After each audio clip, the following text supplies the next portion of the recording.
ဘုဇုံမဟာတငယ်ချင်း၃ယောက်နဲ့အထက်တန်းကျောင်းသူဘွားကိုဖျက်ဆီးနေရသူတယောက်ပါသူတို့ဖွဲ့ရမြို့မှာနာမည်ကြီးကဲစကွက်တစ်ခုဖြစ်ပြီးပရက်ဆိုရင်လည်းစူပါမားကတ်မှာကလာကားတွေကလို့တွားကားလေးရှိကြတယ်ဘုဇုံမတို့ဖွဲ့ရကဲချင်းတိုင်းကဲနေကြတဲ့ဆိုပေမဲ့လည်းမြို့ပြင်နာကတောင်ကုန်းလေးဘုတ်ကိုတော့လုံးဝမတွားရဲကြပါဘူးအကြောင်းကတော့ထိုတောင်ကုန်းလေးပေါ်မှာတတူးပြည့်စပင်ထိုးထိုးထောင်ထောင်နဲ့ရှူရှိုက်သမားတွေရှိနေလို့ပဲဖြစ်ပါတယ်အကဲတုံးကမြို့ကြီးသူတွေကငငယ်ကလေးကဂျလီဘီတွေတေးလေးကြီးဘိုးတွေဆိုရင်ကောင်အောင်ရှိဖို့အသင်ပြထားရတယ်ဒါပေမဲ့ဘုဇုံမကတော့တခြားတငယ်ချင်းတွေနဲ့မတူဘဲစပင်ထောင်ထောင်ကောင်းနေရှိတဲ့နေရာကိုအနှဲငယ်စူးစမ်းကျင်နေသူပါမောင်ဖြူဆိုတာကတော့ဘုဇုံမရဲ့ရည်စားဖြစ်ပြီးကျောင်းမစီကျော်ပဲလည်းဖြစ်ပါတယ်ဒီလိုနဲ့ကျောင်းကပွဲတဲ့နီလာပြီးဆိုတော့မောင်ဖြူကဘုဇုံမကိုကျောင်းကပွဲအတူသွားဖို့ကန်လန်းတယ်ဒါပေမဲ့ရိုးရိုးမကန်လန်းမဲ့တငယ်ချင်းတွေရဲ့ဖင်ကားစာကိုချွတ်ပြပြီးကန်လန်းတာဖြစ်ပါတယ်ဘုဇုံမလည်းလက်ခံလိုက်ရတဲ့ဆိုပေမဲ့ဘယ်ဖြစ်သူကဦးချောင်းချမ်းမှန်းတော့တည်သွားပြီနောက်နေ့ကျဘုဇုံမတို့ပဲကန်းကြီးသွားကြပြန်ပြီးအပြန်မှာကောက်ကြီးစုစုနဲ့တွေ့ကြတယ်ဘုဇုံမကလည်းကောက်ကြီးကိုအနှဲငယ်စိတ်ဝင်စားပေမဲ့တတူးထူထားတဲ့အယုတ်တဲ့ချလေးပြီးဖြစ်နေလို့တငယ်ချင်းတွေကလည်းမပတ်သက်ခိုင်းပါဘူးဒီလိုနဲ့ညရောက်တော့ဘုဇုံမတို့လည်းမောင်ဖြူအိမ်မှာလုပ်တဲ့ပါတီကိုရောက်ရှိလာကြတယ်မောင်ဖြူကရုပ်ရှိရေးချတတိသားလေးတယောက်ဖြစ်ပေမဲ့လည်းဘုဇုံမကတော့မောင်ဖြူနဲ့တွေ့ရတာကိုတခုခုလိုအပ်နေတယ်လို့ကိုခံစားနေရတာပ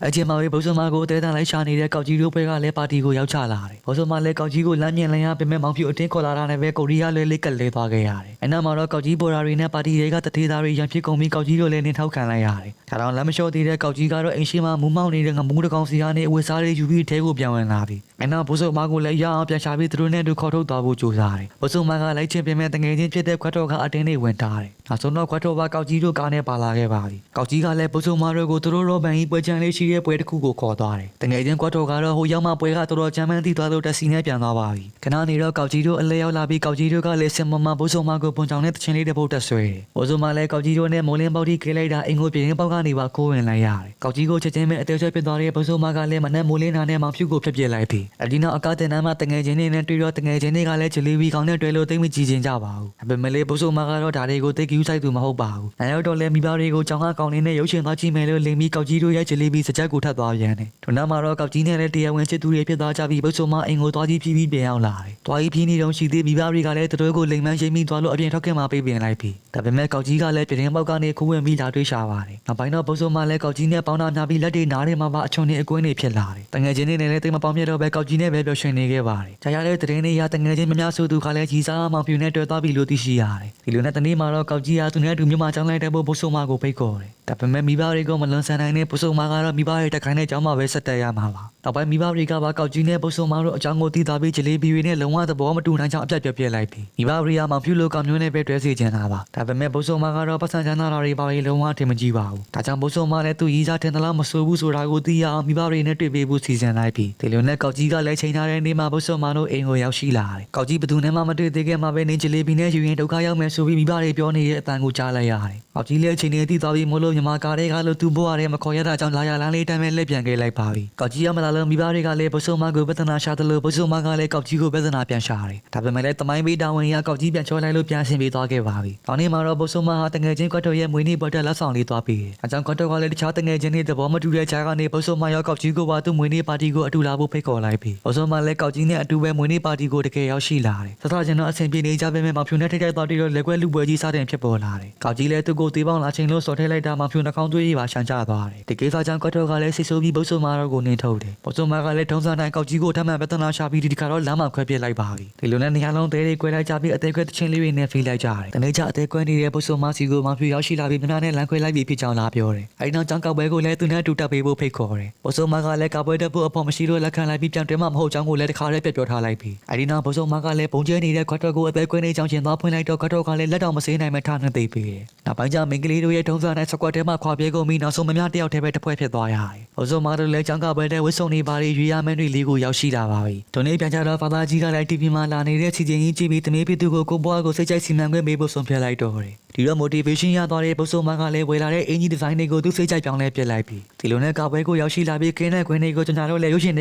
ေကလိုပဲမောင်ဖြူနဲ့ဘုဇုံမတို့ကပဲတရဝူဆောင်သွားနိုင်ခဲ့ရတယ်။အဲဒီနောက်နှစ်ယောက်တည်းကနေတော့မောင်ဖြူကြီးစားစကားတွေလာပြောနေလို့ဘုဇုံမလည်းထညင်ရပြန်ပြီ။အချိန်မှာပဲဆင်မောကနေထောင်ထောင်နေနေတန်နေကြလို့လက်ကြည့်လိုက်တာကောက်ကြီးတို့ဖွဲ့သွားဖြစ်နေတယ်။ကောက်ကြီးတို့ဖွဲ့ကလည်းဆင်မမဘုဇုံမတို့ရေးစားထားတဲ့တခြင်းလေးကိုတက်ဆူပြလိုက်တယ်။အကြောင်းမလို့ချီရူနဲ့ဖြစ်သွားတဲ့မောင်ဖြူပေါ်တာတွေကတော့မိဘဖြစ်ပြလိုက်ပြီ။ဒါပေမဲ့လက်ကောက်ကြီးကတော့လုံးဝလက်မလျှော့ပဲမိုင်းမပါခဲ့တာမပါနဲ့တမ်းမြိုင်ကပလာတွေပါရွတ်ဆူပြလိုက်တယ်။ နောက်ဆုံးတော့မီလက်ပြန်လင်းလာခဲ့ပြီးပြပြတွေပေးရင်ကောက်ကြီးနဲ့ဘုတ်ဆိုမာတို့လည်းပြန်ဆင်ပေးသွားခဲ့ကြပါပြီဘုတ်ဆိုမာနဲ့ကောက်ကြီးတို့လည်းမြို့ကိုအတူတူတက်သွားခဲ့ကြပြီးဘုတ်ဆိုမာကလည်းဒီဇိုင်နာဖြစ်ခဲ့တယ်လို့ကောက်ကြီးကလည်းနိုင်ငံကျော်ဆိုတော့ဖြစ်သွားခဲ့ပါတယ်ဒီကြောင့်ဒီကတော့အသက်ကြီးသွားတဲ့ဘုတ်ဆိုမာကသူ့သမီးလေးကိုပြပြနေခဲ့တာပါဒါပေမဲ့ကောက်ကြီးကသမီးလေးရဲ့အဖေမဟုတ်ပဲဘုတ်ဆိုမာဟာတခြားတစ်ယောက်နဲ့လက်ထပ်ဖြစ်ခဲ့တာဖြစ်ပါတယ်ဇလန်းလေးကတော့ဒါပါပဲအရင်နေ့ချစ်ပြနေတဲ့လူတွေအချိန်နဲ့ပြကြမယ်ဆိုတဲ့သင်ခန်းစာလေးပဲဖြစ်ပါတယ်ကျေးဇူးတင်ပါတယ်